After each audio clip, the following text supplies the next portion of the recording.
என்னை விட என் மேலே நம்பிக்கை அதிகமாக வச்சிருந்தது அவர் தான். அவர் இப்போ இல்லை இருந்திருந்தா அவர் பயங்கர பூரிப்பு அடைஞ்சிருப்பார். எனக்கு கோபம் வர்ற அளவுக்கு என் மேலே நம்பிக்கை வச்சிருப்பார். எழுதும்போது ரஜினி சாரையும் கமல் சாரையும் மைண்டில் வச்சு தான் நான் எழுதுறேன். அவங்களோட பார்ட்டிஸ் ஃபேன்னா நான் ஒரே ஒரு ஆக்டருக்கு மட்டும் தான் ஃபேன். யார் சார்? காளி அப்படிங்கிற தெய்வத்துக்கு பல வடிவங்கள் உண்டு, எல்லாமே உக்கிரமாக இருக்கும். ஆனால் எனக்கு தெரிஞ்சு இந்த ஒரு காளி மட்டும்தான்.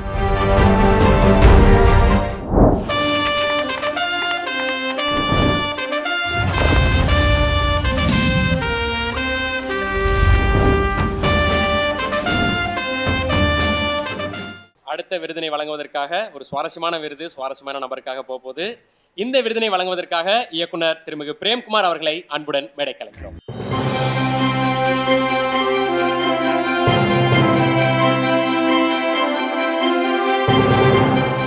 சார் எப்படி இருக்கீங்க சார்? நல்லா இருக்கேன், நீங்க எப்படி இருக்கீங்க? நல்லா இருக்கும் சார், நல்லா இருக்கும், ரொம்ப நல்லா இருக்கும் சார். இப்போ அந்த விருதாளர் யாருன்றதெல்லாம் பார்க்கறதுக்கு முன்னாடி ஒரு சில கேள்விகள் இருக்கு. அது எங்களுக்கு தெரிஞ்சுக்கும் நினைக்கிற கேள்விகள் தான். ஸோ ஃபகத் ஃபாசில் அவரை வச்சு நீங்கள் படம் பண்ணுறீங்க அப்படின்றது எல்லாருக்கும் தெரியும். ஸோ அது நான் எப்படிப்பட்ட ஒரு படமாக இருக்கும்னு நாங்கள் எதிர்பார்க்கலாம், என்ன ஜான்ராவாக இருக்கும்னு எதிர்பார்க்கலாம்? இது வரைக்கும் எடுத்தது மாதிரி இருக்காது. வேற எப்படி சார் இருக்கும்? ஏன்னா 2 கேரக்டர்களை மட்டும் வச்சு சுவாரஸ்யமான ஒரு சினிமா பண்ண முடியுமா அப்படின்ற பல கேள்விகளுக்கு வந்து சூப்பராக பண்ண முடியுன்ற எடுத்துக்காட்டு தான் உங்களுடைய படங்கள். ஸோ அது எப்படி இருக்கும்? ஏதாவது ஜானர் எக்ஸ்பிளைன் பண்ணலாமா? இந்த ஜானர்லாம் இருக்க போகுதுன்றது மட்டும். அதில் ஒன்றும் ரகசியம்லாம் இல்லை. த்ரில்லர். ஆமாம், அந்த 2ங்கிறது இன்னும் கொஞ்சம் குறையுது, அவ்வளோதான். 2ங்கிறதே குறையுதா? அவர் மட்டும் தான் இருக்க போறாரா சார்? அப்படி இல்லை. ஓகே, அவரை மையப்படுத்தி அந்த கேரக்டரை மையப்படுத்தின கதை. சார் 96 திரைப்படம் வந்து நிறைய ரீமேக் ஆனதை எங்களால பார்க்க முடிஞ்சது, ரொம்ப சக்சஸ்ஃபுல்லா. சோ அதே மாதிரி மெய்யழகன் படத்தை ரீமேக் பண்றதா ஐடியா இருக்கா சார்? எனக்கு இல்லை, ஆனால் பண்றதுக்கான பேச்செல்லாம் போயிட்டு இருக்கு, கேள்விப்பட்டேன். அது ஹிந்தியில் பண்ணுறதுக்கு கூட கேட்டாங்க. பட் இப்போ அடுத்தடுத்து நமக்கு தமிழ்லே படங்கள் இருக்கிறதுனால பண்ண முடியுமான்னு தெரியல. ஆஹா சார், ஒருவேளை பாலிவுட்ல மெய்யழகன் பண்ணா வேற மாதிரி இருக்குமே சார், அதுல பண்ணா யார் சார் நடிப்பா? உங்களுக்கு தோணும்ல இந்த கேரக்டர் 2 கேரக்டர்ல இவங்க பண்ணா நல்லா இருக்குமே அப்படின்னு. அதே மாதிரி மலையாளத்துல நீங்க சொன்னீங்கன்னா ரொம்ப நல்லா இருக்கும். இல்லை எல்லாம் ஒரு கற்பனை தான். இல்லை புரியுது. ஏன்னா நான் எழுதும் போது வந்து படமாக எடுக்கிறதுக்காக எழுதப்படலை அது. அதனால் எழுதும் போது ரஜினி சாரையும் கமல் சாரையும் மைண்டில் வச்சு தான் நான் எழுதுனேன். அவங்களோட 40s 30sல இருக்கும்போது எப்படி இருப்பாங்க அது மாதிரி. அந்த எல்லா லாங்குவேஜ்லேயுமே அந்த ஒரு இது இருப்பாங்கல்ல, அந்த மக்களால் போற்றக்கூடிய நடிகர் சார். அப்படி உங்களுக்கு யாரு தோணுது பாலிவுட்லயும் மலையாளத்திலயும் இவங்க 2 பேரும் தான் நல்லா இருக்கும்? ஏதோ ஒன்று சொல்லுங்க சார், ஒன்று பாலிவுட் சொல்லுங்க, மலையாளம் சொல்லுங்க. இல்லை, எனக்கு பாலிவுட் யோசிக்கும் போது அது இப்போ இருக்கிற இதில் சொல்லலை. பட் நான் வளரும் போது நான் பார்த்த ஆமீர் கான், ஷாருக் கான் இருக்காங்கல்ல, அவங்க நடிச்சா நல்லா இருக்கும். ஏன்னா அவங்களுக்கு 2 பேருக்குமே ஒரு தனித்தன்மை இருக்கு. அதனால அவங்க நடிச்சா நல்லா இருக்கும் அப்படின்னு தோணுச்சு. நீங்க கேரள தேசத்துல இருந்து அவரோட படம் பண்றதுனால மலையாளத்துல நீங்க சொல்லிட்டீங்கன்னா நாங்க சந்தோஷப்படுவோம் சார். மோகன்லால், மம்முட்டி அப்படின்னு எதிர்பார்க்கலாமா? கண்டிப்பா. Super sir. சார் என்னன்னா இன்னைக்கு தமிழ் சினிமால நிறைய இயக்குநர்கள் வந்து ஒவ்வொரு தலைமுறைக்கும் அடுத்தடுத்து வரும்போது தன்னுடைய ஆதர்ச நாயகனை நினச்சி அவங்களுக்குன்னு இப்போ கதை சொல்லி சூப்பராக ஒரு ஃபேன் பாய் சம்பவம்னு ஒன்று பண்ணுறாங்க. இந்த ஃபேன் பாய் சம்பவம்ன்றது ரொம்ப யூஸ்வலான வார்த்தை ஆயிடுச்சு. ஸோ அப்படி ஒரு ஹீரோக்கு நீங்கள் பண்ணணும்னு நினச்சிருக்கீங்களா? அப்படி பண்ணுனா அது எந்த ஹீரோவாக இருக்கும்? நீங்கள் யாருடைய ஃபேன் பாயாக இருக்கீங்க? எனக்கு எழுதும் போது அப்படி வராது. ஏன்னா நான் எப்போவுமே எழுதும் போது ஸ்கிரிப்டாக எழுதுறதில்ல. முதல்ல நாவலாக எழுதிட்டு அதுக்கப்புறம் தான் நான் ஸ்கிரிப்டாக மாற்றுவேன். ஸோ அந்த நேரத்தில் வந்து நம்ம கேரக்டர்ஸோடு தான் இருப்போம். அதை யாரை நடிக்கணும் அப்படிங்கிறது கதையே நமக்கு சொல்லும். அது எழுதி முடிக்கும் போது தான் சொல்லும். பிடிச்ச நடிகர்கள்னால் நிறைய பேர் இருக்காங்க. அது வெறும் கதாநாயகர்கள் கதாநாயகிகள் அப்படி கிடையாது, நிறைய பேர் இருக்காங்க. ஈவன் சார் ஃபேன் பாய் சம்பவம்னா ஒருத்தருக்கு தான் சார் பண்ண முடியும். நான் ஃபேன்னா நான் ஒரே ஒரு ஆக்டருக்கு மட்டும்தான் ஃபேன். யாரு சார்? கார்த்தி சார் மட்டும்தான். சூப்பர் சார், அதுல மாற்றமே இல்லை. அது நிறைய பேரோட ஒர்க் பண்ணணும்னு ஆசை இருக்கும், ரொம்ப பிடிக்கும் ஆக்டிங்காக, அவங்க ஆட்டிடியூடுக்காக அதெல்லாம் இருக்கும். பட் ஃபேன் அப்படின்னா என்னைக்குமே கார்த்தி சார் ஃபேன் தான். அவரு நடிச்ச படங்கள்ல உங்க படங்கள் தாண்டி, உங்க படத்தை தாண்டி வேற என்ன படம் சார் உங்களுக்கு ரொம்ப க்ளோஸ் டு? அவருடைய முதல் படமே எனக்கு ரொம்ப பிடிக்கும், பருத்தி வீரன். நான் தீரன் அதிகாரம் ஒன்று ரொம்ப எனக்கு பிடிக்கும். Super sir. நான் மகானல்ல சொல்லலாம் சார். பிரேம்குமார் சார் ஒரு பயோபிக் எடுக்க போறாரு அப்படின்னா யார பத்தினதா இருக்கும் சார்? அது சும்மா ஒரு ஐடியா வச்சிருப்பீங்க சார்? அவர்கிட்ட சொன்னதான் சார், இது நாளைக்கே நடந்துற போறது இல்லை, பட் ஒரு ஆசை தான். ஓகே, நான் அந்த ரொம்ப செலிபிரிட்டி ஸ்டேட்டஸில் இருக்கவங்களோட பயோபிக் எடுக்கிறத விட ரொம்ப போற்றப்படாத, அதாவது அன்சங் ஹீரோஸ்ன்னு சொல்கிறோம்ல, அது மாதிரி நிறைய பேர் இருக்காங்க. அந்த மாதிரி ஒரு கதையை எழுதிட்டேன் ஆக்சுவலாக. ஓ ஆமாம். ஸோ அவரோட வாழ்க்கை வரலாறுன்ற மாதிரி தான் அது வரும். உண்மையான ஒரு ஒரு ஒரு மனிதர் அவர். அவர் ஒரு அன்சங் ஹீரோ தான். அவரை பற்றினது எழுதிட்டேன். அநேகமாக 5வது படமாக அதை எடுக்க, ஏன்னா அதில் கொஞ்சம் கஷ்டம் எடுக்கிறது. அதனால 5வது படம்ன்றீங்களே, இந்த குறுக்கு அந்த 4வது படம் என்னன்றது நமக்கு தெரியலையா சார்? இன்னொன்று எழுதி முடிச்சிட்டேன். ஓகே. அநேகமாக அது தெலுங்குல படம், தமிழ் தெலுங்கு அது மாதிரி வரும். Nice sir, super sir. அந்த வெளிப்படைத்தன்மை தான் சார் உங்கள்ட்ட எங்களுக்கு ரொம்ப பிடிச்சதே. அதில் என்ன சூப்பர். ஸோ இந்த நேரத்துல அந்த விருதாளர் யார் அப்படிங்கிறத பார்க்க போறோம். சினிமாக்கள்ல நிறைய முகங்களை நம்ம பார்க்குறோம். ஆனா எந்த முகம் நம்மோடு ஒப்பிட்டு பார்க்குற மாதிரி இருக்கோ அந்த முகத்தை மட்டும்தான் மக்கள் மனசுல வச்சுப்பாங்க. அப்படிப்பட்ட ஒரு சூப்பரான நடிகருக்கு தான் அடுத்த விருது போக போகுது. அவர் யார் அப்படிங்கிறத ஏவில பார்க்கலாம்.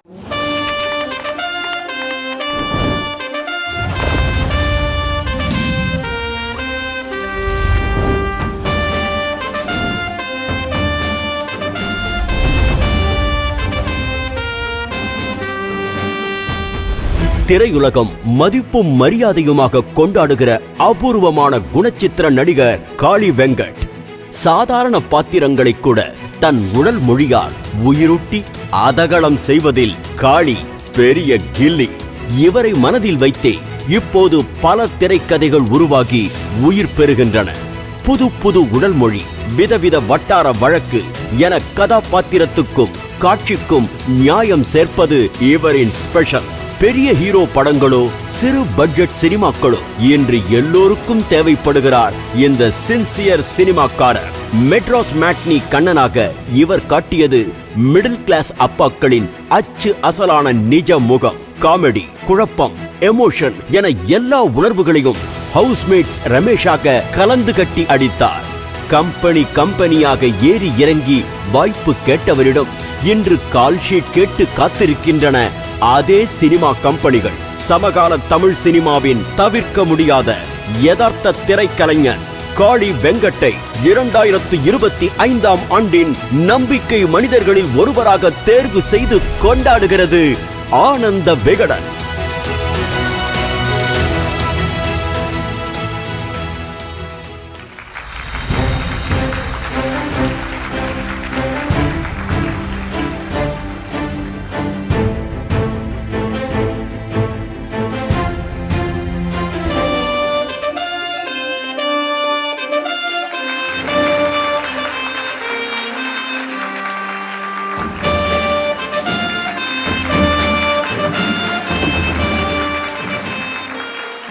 வணக்கண்ணே, எப்படி இருக்கீங்க? நல்லா இருக்கேன். எப்படி இருக்கீங்க? ரொம்பவே நல்லா இருக்கோண்ணே. 2 பேருமே சூப்பரா இருக்கீங்க. மகிழ்ச்சி. ரொம்ப சந்தோஷம். உங்க கையில விருதோட பார்க்கும்போது ரொம்ப மகிழ்ச்சியா இருக்கு. எனக்கும் ரொம்ப மகிழ்ச்சி. முதல்ல இந்த நன்றியை சொல்லிடுறேன், மறந்துடும். இந்த விருது கொடுத்த விகடன் குழுமத்திற்கு என்னுடைய மனமார்ந்த நன்றி தெரிவிச்சுக்கிறேன். அப்புறம் நான் வந்து கார்கி படம் முடிஞ்சோடனே ஒரு அந்த ரஃப்கட்டு பார்த்து முடிச்சுட்டு ஒரு கால் வருது. அப்போது வந்து உங்கள் வீட்டில் ஒரு தனியாக செல்ஃபோன் வாங்கி வச்சு ரெடி பண்ணிடுங்க, ஏன்னா அது ஃபுல்லாக அடுக்கிற அளவுக்கு நிறையா அவார்டு வரப்போகுது அப்படின்னு சொன்னார். பிரேம் சார் தான். ஸோ அது நடந்தது. முன்னாடி ரஃப்கட் பார்க்கும்போதே ஒரு அது தோணலை. அதில் விகடன் விருதும் ஒன்று. ஆமாம், இது 2வது அது துணைக்கு வைக்கிறது. ரொம்ப ரொம்ப மகிழ்ச்சியாக இருக்குது எனக்கு. அதுவும் இவர் கையால் வாங்கினது எனக்கு ரொம்ப மகிழ்ச்சி. நான் அந்த வாட்ஸ்அப் ஸ்டேட்டஸ் எடுத்து காட்டணும்னு நினச்சேன், எனக்கு எடுக்க முடியல. அதில் தமிழேறி காலை மேல் தூங்கும் காகமாய் பூமி மீது இருப்பேன், அந்த வரியை வந்து வச்சுருவேன். அது எவ்வளோ லகுவான ஒரு உணர்வு. அந்த மாதிரி அவர் படம் எனக்கு ரொம்ப பிடிக்கும். Super super sir. Prem sir, Gargi பற்றி அவர் சொன்னனால அதில் உங்கள் பொண்ணு நடிச்சிருந்தாங்க. ஸோ இன்னொன்று, கார்கி வந்து ரொம்ப முக்கியமான படம், அது பேசின விஷயமும் ரொம்ப முக்கியமான விஷயம். ஸோ அதில் இவருடைய பர்ஃபார்மன்ஸ் என்னது ரொம்ப ஆகச்சிறந்த ஒரு பர்ஃபார்மன்ஸாக இருக்கும். அந்த படத்துக்காக விகடனுடைய விருதும் சினிமா விருதும் அவர் வாங்கியிருக்காரு, சிறந்த குணச்சித்திர நடிகர்ன்ற கேட்டகரியில். ஸோ அவருடைய நடிப்பு பற்றி ஒரு சில வார்த்தைகள். காளி அப்படிங்கிற தெய்வத்துக்கு பல வடிவங்கள் உண்டு, எல்லாமே உக்கிரமாக இருக்கும். ஆனால் எனக்கு தெரிஞ்சு இந்த ஒரு காளி மட்டும்தான் சிரிச்ச முகத்தோட அன்போட. ஏன்னா அது அவர் மனசும் சரி, அவர் முகமும் இன்னும் அந்த குழந்தைத்தன்மையோடையே இருக்குது. Thank you sir. எனக்கு அவரை ரொம்ப பிடிக்கும். எனக்கு அது செல்லக்குட்டி மாதிரி. நன்றி சார். அண்ட் ஆக்சுவலாக 96லேயும் அவர் நடிக்க வேண்டியது. கொஞ்சம் சரி சந்தர்ப்ப சூழ்நிலை முடியல. அப்படி என்ன சார் சந்தர்ப்ப சூழ்நிலை? எப்படி சார் நீங்க அப்படி டேட் இஷ்யூ தான், டேட் இஷ்யூ தான். இல்ல நான் தான் கொஞ்சம் லேட்டா கேட்டேன். அதே மாதிரி மெய்யழகனுக்கும் அதே மாதிரி தான். திடீர்னு ஸ்டார்ட் பண்ணும்போது கேட்கும்போது வேற படத்துல இருந்தாங்க. பட் விட மாட்டேன். கண்டிப்பா நானும் வெயிட் பண்றேன் சார். அதான் அடுத்த 5 படம் வரைக்கும் ரெடியா வச்சிருக்கீங்கல்ல? அதுல இருக்காரா சார்? அதுக்கு அப்புறம் இல்ல நான் ஒரு படத்திலும் கேட்பேன். கண்டிப்பா கண்டிப்பா எதுலையாவது ஒன்றில் பிடிச்சிருவேன். ஸோ அதனால அது அவருக்கு இந்த விருது தரதுல ரொம்ப சந்தோஷம். அண்ட் அவரை தேர்வு பண்ண விகடனுக்கும் என்னோட நன்றி. ஏன்னா போன வருஷம் நான் வாங்கினேன், இந்த வருஷம் கொடுக்கறதுல அதுவும் காளிக்கு கொடுக்கறதுல ரொம்ப மகிழ்ச்சி. ரொம்ப நன்றி. அதோட இது காரணமாக இருந்த 2 இயக்குனர், நிறைய இயக்குநர்கள் இருக்காங்க, அவங்க எல்லாருக்கும் இந்த மேடை பார்த்தா தான் நினைக்கிறேன். கிட்டத்தட்ட ஒரு 150 கிட்ட வந்துருச்சு. 2 இயக்குனர்கள் வந்திருக்காங்க. நான் அவர் வந்து மேடையில் அவங்களோட பகிர்ந்துக்கலான்னு ஆசைப்படுறேன். இயக்குனர் ராஜவேல் அவர்களும், மெட்ராஸ் மேட்னி திரைப்படத்தோட இயக்குனர் கார்த்திகேயன் மணி அவர்களும்.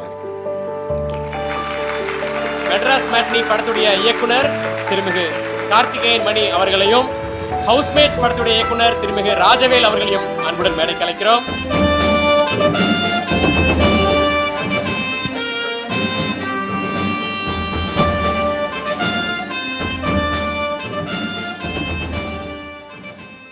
சார், நீங்க சொன்ன மாதிரி நீங்க டைரக்ட் பண்ண, அதாவது பல டைரக்டர்களோட டைரக்ஷன்ல நீங்க நடிச்சு அவ்வளவு நல்ல படங்கள், நல்ல நல்ல கதாபாத்திரங்கள் இருக்கு. அவங்க எல்லாரையும் கூப்பிட்டா மேடை பார்த்தது அவ்வளவு நல்ல நல்ல டைரக்டர்ஸ் இருந்திருக்காங்க.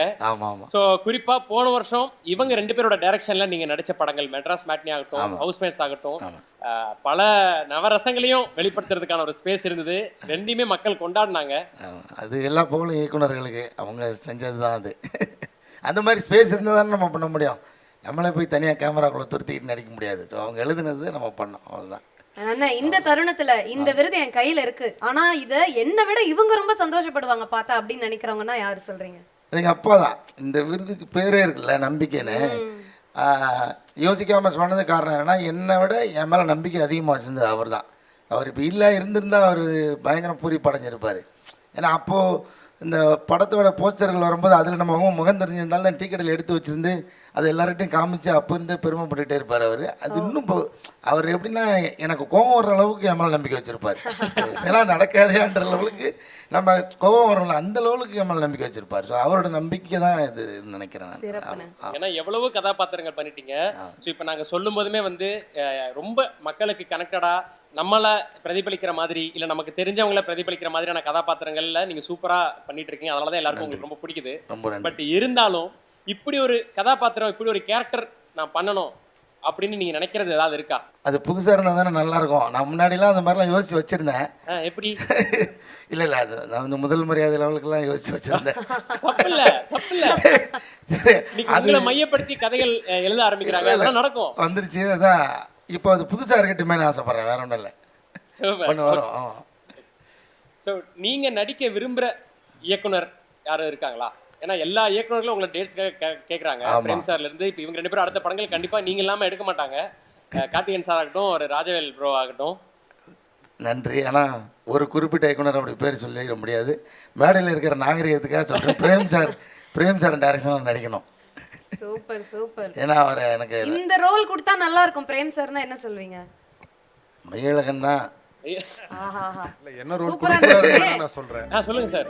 அவருக்கு வில்லன் ரோல் கொடுத்தா செட் ஆகாது. ஏன்னா இந்த முகம் வந்து நீங்க என்னதான் அவர் நல்லா நடிச்சாலும் ரொம்ப நல்லவரா தான் தெரிவார் அவர். ஆமா, ஏதோ வில்லன் கதை யோசிச்சிருக்காங்க போல. 2 பேரும் பாத்துக்கறாங்க. ஆமா, எனக்கு பாத்தீங்களா? ஆமா ஆமா, ரொம்ப நாள் ஆசை அது. ஏன்னா அது வந்து நீங்கள் நம்ம ஒரு ஸ்க்ரீனில் வந்து ஹீரோ தானே கொண்டாடிக்கிட்டே இருக்கிறோம் அவ்வளோ வருஷமா. ஆனால் சில வில்லங்கள் கொண்டாடப்படுவாங்கல்ல, அப்போது எப்போதுமே வில்லனோட பவர் தான் ஹீரோ.